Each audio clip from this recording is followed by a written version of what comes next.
तो अब हम शुरू करते हैं विवेक चूड़ामणि, इसका पहला भाग। तो विवेक चूड़ामणि के बारे में बताते हैं कि विवेक चूड़ामणि के रचयिता है आदि शंकराचार्य। ये 11वीं शताब्दी के महान दार्शनिक और अद्वैत वेदांत के प्रमुख आचार्य थे। इन्होंने भारत में वेदांत का व्यवस्थित रूप से स्थापना की और विवेक चूड़ामणि के बारे में बताया जाता है कि ये किसी बड़े ग्रंथ का हिस्सा नहीं है, ये एक स्वतंत्र इंडिपेंडेंट ग्रंथ है। इसमें गुरु शिष्य संवाद के रूप में अद्वैत वेदांत के संपूर्ण मोक्ष मार्ग का निरूपण हुआ है। गुरु प्रथम भाग के मूल स्वर को स्थापित करते हुए बताते हैं कि मनुष्य जन्म की दुर्लभता क्या है, साधन और गुरु का महत्व क्या है और ज्ञान की अनिवार्यता के बारे में चर्चा करते हैं। तो यहाँ पे इन सब के बारे में पहले भाग में हम चर्चा करेंगे। तो यहाँ पे सबसे पहले बताया गया है कि समस्त प्राणियों में मनुष्य जन्म अत्यंत दुर्लभ है। उससे भी दुर्लभ है पुरुषत्व यानी विवेक की शक्ति, और उससे भी दुर्लभ है वैदिक धर्म में आस्था, और उससे भी दुर्लभ है विद्वत्ता। आगे बताया गया है कि आत्मा अनात्मा का विवेक, स्वानुभाव और ब्रह्म स्थिति, यह मुक्ति करोड़ों जन्म में पुण्य के बिना नहीं मिलती। 3 बातें अत्यंत दुर्लभ हैं और केवल ईश्वर अनुग्रह से मिलती हैं। पहली है मनुष्य जन्म, दूसरी है मोक्ष की तीव्र इच्छा यानी मुमुक्ष, और तीसरी है सद्गुरु यानी महापुरुष का सानिध्य। जिसे तीनों प्राप्त है उससे मोक्ष दूर नहीं है।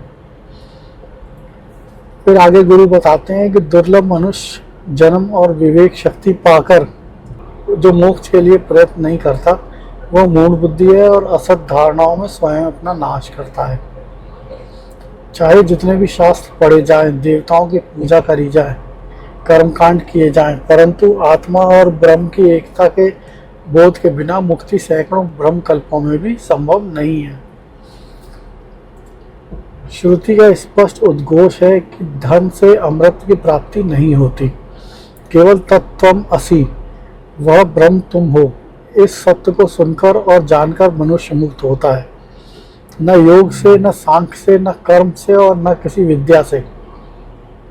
ब्रह्म और आत्मा की एकता के बोध के बिना मुक्ति किसी भी मार्ग से संभव नहीं है। फिर आगे गुरु बताते हैं जो सदा वेदांत वचनों में रमते हैं, जो भिक्षा के साधारण अन्न से तुष्ट रहते हैं और जिनके अंतःकरण में शोक नहीं, वे कौपीनधारी सन्यासी वास्तव में सबसे अधिक भाग्यशाली है। फिर आगे गुरु बताते हैं कि विद्वानों ने मोक्ष मार्ग में प्रवेश के लिए 4 साधन बताए हैं। इन चारों के होने पर ही साधक ब्रह्म जिज्ञासा का पात्र बनता है और ज्ञान मार्ग का अधिकारी होता है, जिनमें पहला साधन है नित्य अनित्य का विवेक। नित्य यानी कि जो सदा रहे जैसे कि ब्रह्म, और अनित्य जो बदलता और नश्वर है यानी कि वह जगत। इसके बीच में स्पष्ट भेद करने वाली बुद्धि, यही विवेक की साधना की नींव है। दूसरा साधन है वैराग्य। इस लोक में भोगों जैसे धन, यश, परिवार की और परलोक के भोगों यानी कि स्वर्ग आदि की दोनों के प्रति उदासीनता, यह सब अनित्य है, इसलिए इसकी आसक्ति नहीं रखना, यह भाव। और तीसरा साधन है षट संपत्ति यानी कि 6 अंतरंग गुणों का समूह। षट संपत्ति के बारे में विस्तार से बताते हुए कहा गया है कि इसमें प्रथम है शम यानी कि मन को विषयों की ओर दौड़ने से रोकना और ब्रह्म चिंतन में लगाना।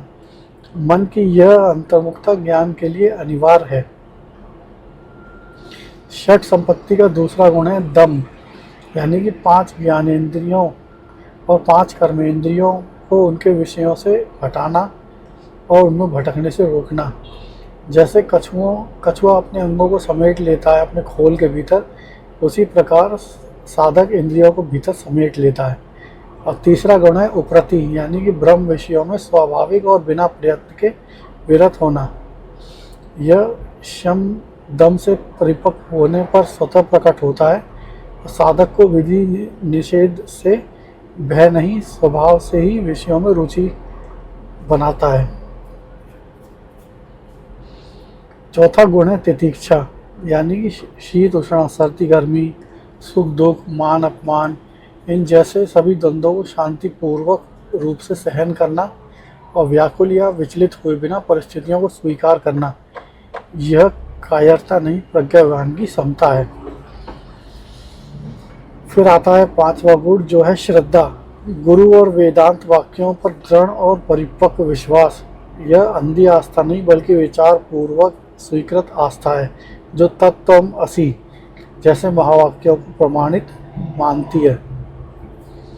और छठा और अंतिम गुण है समाधान, यानी कि चित्त का ब्रह्म विचार में निरंतर और स्थिरता पूर्वक लगे रहना, मन का इधर उधर भटकाव न होना और वह सत्य में चिंतन में स्थिर रखना। यह श्रवण मनन निधिध्यासन के फलीभूत करने का एक मार्ग है। फिर आता है चौथा साधन। चौथा और सर्वोच्च साधन है मुमुक्ष, यानी बंधन से मुक्त होने की तीव्र और उत्कट इच्छा। जैसे जलते हुए मनुष्य को केवल जल चाहिए, वैसे ही मुमुक्ष को केवल मोक्ष चाहिए और कुछ नहीं। इन साधनों में वैराग्य सर्वप्रमुख है। जब साधन चतुष्ट के सभी 4 अंग विवेक, वैराग्य, षट संपत्ति और मुमुक्ष परिपक्व अवस्था में एक साथ होते हैं, तभी विद्वान लोग उस साधक को मोक्ष के योग्य मानते हैं। यह सारे गुरु के वचन सुनने के बाद श्रद्धा पूर्वक और विनम्रता पूर्वक प्रणाम करके शिष्य पूछता है, हे गुरु, अपनी सिद्धि के लिए मुझे जो जानना है और जानना आवश्यक है वह आत्मतत्व क्या है, कृपया बताइए। संसार की पीड़ा से जलते हुए शिष्य के शांत चित्त से मुमुक्ष भाव से गुरु के पास आकर उनके चरणों में प्रणाम करके और प्रसन्नता से गुरु से निवेदन करते हुए शिष्य कहते हैं, मैं इस संसार में डूब रहा हूँ, मैं दीन और असहाय हूँ, कृपया मुझ पर कृपा दृष्टि करें और इस भाव बंधन से मेरा उद्धार करें। आगे से पूछता है, हे श्री गुरु, बंधन क्या है, ये कैसे आया और ये कैसे टिका है, इससे मुक्ति किसे होती है और मोक्ष के उपाय क्या है, कृपया बताइए। शिष्य के वचन सुनकर गुरु शोक रहित और प्रसन्न हुए और बोले, वाह, तुमने ये बहुत उत्तम प्रश्न किया है। यह प्रश्न पुण्यदायक है और ज्ञान प्राप्त करने में समर्थ है। तत्व विज्ञान यानी ब्रह्म ज्ञान की कृपा से ही बुद्धिमान पुरुष बंधन से मुक्त होता है। इसलिए ज्ञान के साधनों यानी श्रवण मनन और निधिध्यासन से पूरे प्रयत्न के साथ ज्ञान प्राप्त करना चाहिए। फल की सिद्धि उस साधक को मिलती है जो अधिकारी है, जिसमें विवेक है, वैराग्य है और शम आदि 6 गुण हैं। केवल इच्छा मात्र से नहीं, पात्रता होने पर ज्ञान का फल प्राप्त होता है। सभी सांसारिक वस्तुओं को देखकर और सुनकर उनको अनित्य जानकर जो साधक केवल ब्रह्म में स्थिरता चाहता है, उसी को सच्चा वैराग्य कहते हैं।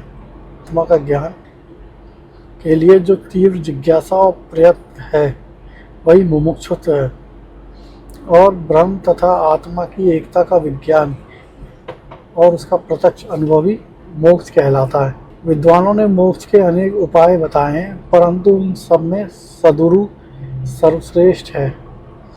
गुरु की शिष्य का निश्चित कल्याण करते हैं, बिना गुरु के अन्य सब उपाय अधूरे रहते हैं। जो गुरु शास्त्रों का गहन ज्ञाता है और ब्रह्मनिष्ठ है, यानी कि स्वयं आत्म साक्षात्कार प्राप्त है, वही सच्चा गुरु है। ऐसे गुरु ही शिष्य को संसार के सागर से पार करते हैं। जो शिष्य सद्गुणों से युक्त है और गुरु के पास आया है, ऐसे अधिकारी शिष्य को गुरु करुणा पूर्वक अपनी उस ब्रह्म अवस्था यानी कि निज पद का ज्ञान देते हैं। इस संसार में बिना ज्ञान के किसी को भी मुक्ति नहीं होती और ज्ञान के बिना मोक्ष भी कभी किसी से सिद्ध नहीं होता। ज्ञान और मोक्ष दोनों एक दूसरे के अनिवार्य सारथी हैं। इसलिए ज्ञान और वैराग्य की प्राप्ति के लिए शीघ्र अतिशीघ्र प्रयत्न करना चाहिए। इसके लिए आध्यात्मिक ग्रंथों का श्रवण, सत्संग, मनन और ध्यान जैसे साधनों का प्रयोग करना चाहिए। इसी के साथ पहला भाग समाप्त होता है।